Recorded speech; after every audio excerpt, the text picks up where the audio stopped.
Okay, South Carolina and Texas A&M here. This one's interesting because this one got hit to the under, and I had already I already had the over in pocket from yesterday, so I'm a little bit disappointed here. I might be missing out on the best number. Let me check the old line tracking that I have on here for the game and see how bad it was because it came in while I was on the air here. I bet it last night. I bet uh, I bet the I bet the over at 54 and a half, and now, well, I'm probably going to update it, but I think I'm getting the worst of the number. Negative CLV Ramon Scott, maybe maybe what you can call me here, 53 and a half now. That's a pretty significant move too. It's not terrible. So I'm not feeling that great about when I see a market move like that. But right now I'm on the uh, over there, but I'm not ready. I can't give it out now. I was ready to kind of give it out. Thomas, is it the lines or is it me? It gives you a headache. So I was looking to go over. I think in this one, but um, I'm going to back off that. I was thinking I was going to give that as my play, but right now I'm just sitting within pocket. If you want to, you know, wishy washy play, there it is. But for me, I think I know where I'm going with the game in general, and I think that's going to be with A&M, especially now. I liked A&M because I think it is going to go over. The fact that the move has been on the under kind of actually solidifies my opinion a little bit here on A&M in a conference game. The one thing is, these two teams have been going over quite a bit. That's why I went with the over last night. I mean, South Carolina over in 7 of their last 10 dating back to last season, over in 13 of their last 18 on the road. Texas A&M, they they seem to go over in these mid-season conference games a lot. They went over in the Alabama game, believe it or not, and the Arkansas game also went over when they were on that 3-game winning streak. So I'm probably going to have to lay the. I'm probably going to end up laying the points here with A&M, laying 2 touchdowns. This is revenge for A&M. They lost last year, 30-24 at South Carolina. But the game 2 years ago, when the line was pretty similar, A&M 2 years ago was favored at home by 19 and a half, and the total 46 and a half. So bigger spread, lower total. But they won it by 30 points in a 58 in a game that went over. So if I like it over, I'm going to probably take A&M here. I've got to like them to uh, cover that number. They also won here pre-pandemic, um, 30-6 in 2019 as a 10.5 point favorite. Now for South Carolina, they've come in having failed to cover in 3 straight games now. They lost at Missouri by 22 points. They were getting just a touchdown. They lost against Florida at home in that wild one, and they lost at Tennessee.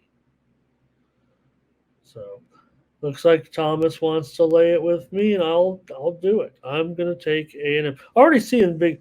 I'm not. Ticket count is more important to me than money, but money is has.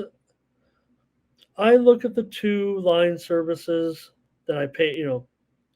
Are supposed to be more accurately representing the lines because the reason why the line services maybe that their numbers for ticket and money count can be trusted. People say, "Oh, I don't trust that. They put out fake numbers." Who they do? Why do they put out fake numbers? To fool 1% of the betting population like me? No, it's not that. What happens is they share the numbers because many of the books that contribute their data to the line services receives the information back in real time for free. This way, they can get out ahead of line moves when they start to happen industry wide. You don't want to be sitting there with a 3 when the game is moved to 4. So, what sports books do is say, we will share real time data with you, company Don Bondest, or uh, uh, uh, I'm trying to make up a funny name so I don't say the names of the companies, but there's two major line services. I have one over here. You guys see me looking back and forth all the time, I'm looking at the lines, right? So they share the data in order to receive real time data back, and it's kind of a trade off between the two. This is the way it's been explained to me. I'm not in these companies. I've never worked for one of these companies, but that's why those companies have. They say. You go on some of the sites, they're like, oh, it's a free site, could be delayed data. And to me, when I look at money, it's more important to me earlier in the week than it is late in the week when the limits are high and everybody's bombing away at different amounts. Here, early in the week, the limits are considerably lower, max bets are greater. So when you see, and people who bet earlier are usually more sophisticated bettors. So I like money early on and ticket count late. I like ticket count overall.